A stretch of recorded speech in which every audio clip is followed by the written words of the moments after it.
What's up guys, Readiness Reviews here with you again, and I have done it again.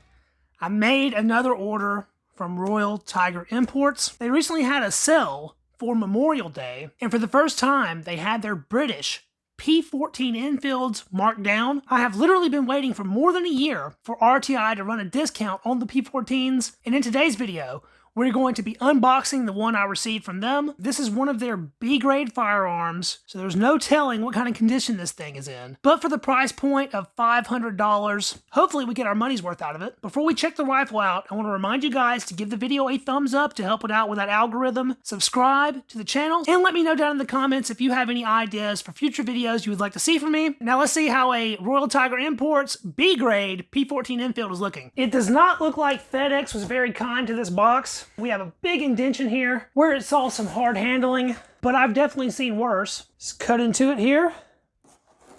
We have some packing peanuts and a little internal cardboard sleeve. The rifle is bubble wrapped, and a lot of bubble wrap at that. I will hand it to Royal Tiger Imports for one thing, and that is their packaging. It has improved by leaps and bounds since the early days. With that said, there's not much you can do about the shipping companies beating the boxes up. Looks like our sight has sort of busted through the packaging here. And there's our first glimpse at the RTI P-14. That wood looks extremely dry. Well, there we have it.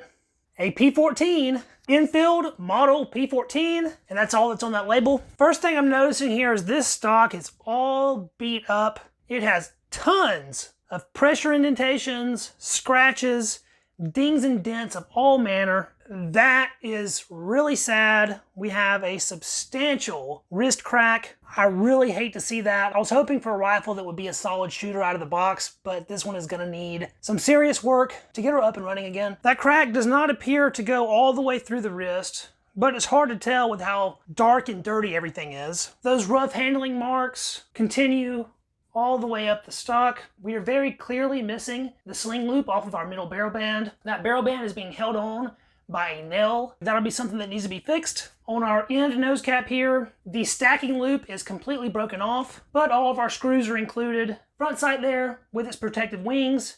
Nothing looks bent. And there's a look at the crown. Not beautiful by any means. There's a chunk of wood missing on the end of the stock here, but other than this wrist crack, the stock seems to be in serviceable condition. One of the biggest things I noticed about this particular rifle is that it still has its volley sights. These sights were removed from the majority of P-14s that stayed in British service. Since this batch from Royal Tiger Imports didn't stick around in British service, they didn't undergo those updates. So they still have the older volley sights. Here's our rear volley sight. It flips up and has a little peep. And then we have our front volley sight. It's very gummed up, so it's hard to manipulate, but it is intact minus its sight bead. That's a part that will be very difficult to replace, but the fact that we have our other volley sight hardware is a good thing. The P-14 is referred to as an Enfield, but in fact, the action for this rifle is nearly 100% Mauser, making it a very strong action and a lot different from your other Enfields. Let's open the action up here.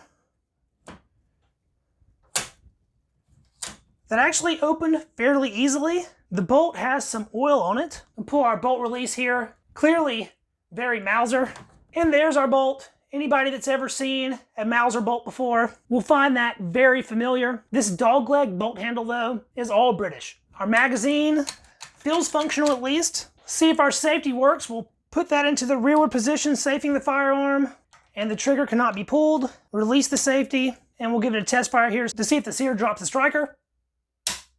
And it surely does. The actual lockup of the bolt seems nice and solid. So functionally, it seems like our action is pretty sound. We have our rear sights, both our normal battle sight peep, and then we can fold the ladder up, and we have our ladder adjustment. However, we are missing some hardware here. Our little stop latch and spring is nowhere to be found. The sights on the P-14 are really its best feature. Both the P-14 and its American version, the M1917, have outstanding sights, probably the best sights of any rifle from the First World War. And that's why the M1917 is my favorite rifle from World War I. The P-14 is chambered for .303 British, and even though this is a British designed firearm, they were made here in America America for the Brits. My particular example here has an RE stamp, meaning this is a Remington-made firearm. They were built at the Remington factory, the Eddystone factory, and the Winchester factory. And between those three factories, especially Winchester, the parts are not all quite 100% interchangeable, unfortunately, and that was really one of the big downsides of the P-14. These rifles have an internal box magazine that will hold 5 rounds of .303 ammo. When the American .30-06 version of this rifle was made, you ended up getting an extra round, so your M1917s actually hold 6 rounds of .30-06. This rifle has a stock disc that is very dirty.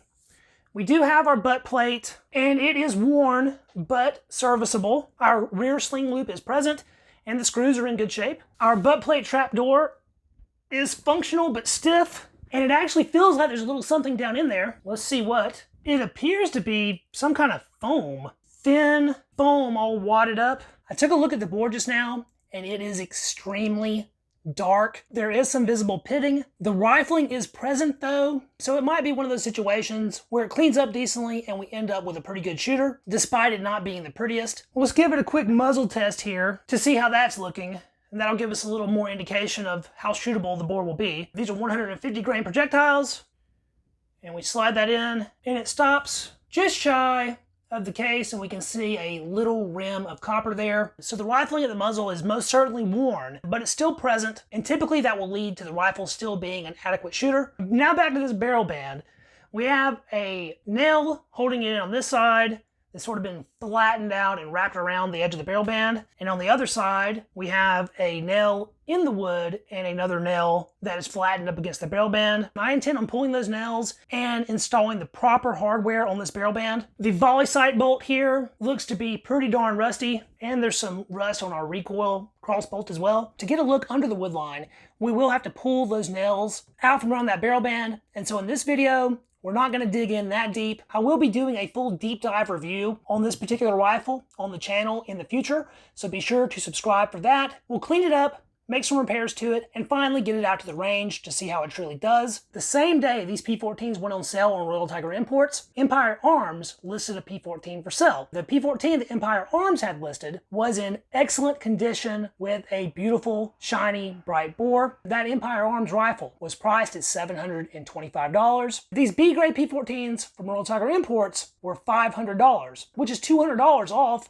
Royal Tiger Imports' normal price for these rifles. But what we received is a rifle in fair condition at best. It's missing parts, the stock has a pretty serious crack, and the bore, although it seems shootable, is certainly not perfect and far from shiny. So if you ask me the question, are the P-14s from Royal Tiger Imports worth it? It's sad to admit it, but I'd probably have to say no. $500 is a very reasonable price for a P-14. These are not inexpensive rifles, but you can find a P-14 for not that much more money on the secondary market, and the odds are you will get a much nicer example than what you can receive from Royal Tiger Imports. Now, their rifles do have the bonus of having the volley sights that we talked about, and if that's a feature that you're looking for on a P-14, Royal Tiger Imports might be a good path to go down. But in general, I think you could obtain a nicer overall example for not a whole lot more money if you just take your time to track one down. So I'm not exactly 100% happy with this purchase, but I'm not super mad either. It will be a project gun for sure, but I think in the end, it'll turn out to be an adequate shooter for the collection. And I've been looking for a P-14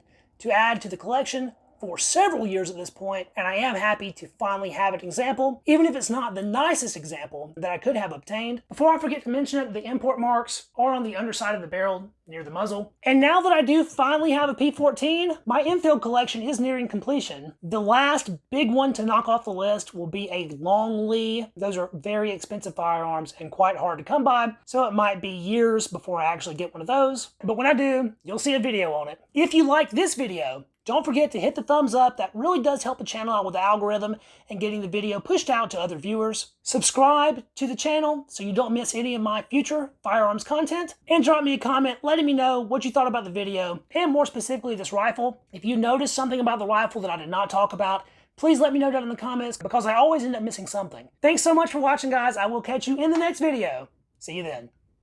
Peace.